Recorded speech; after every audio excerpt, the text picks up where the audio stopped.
widget is CheckBox. The checkbox itself does not maintain any state. Instead, when the state of the checkbox changes, the widget calls the onChange callback.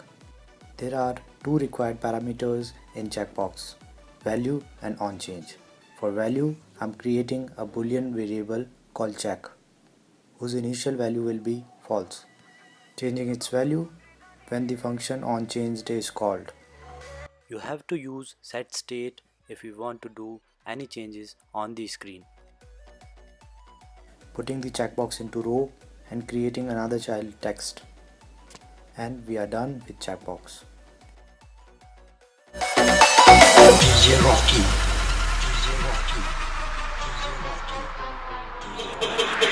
खत्म नहीं हुआ छूटिए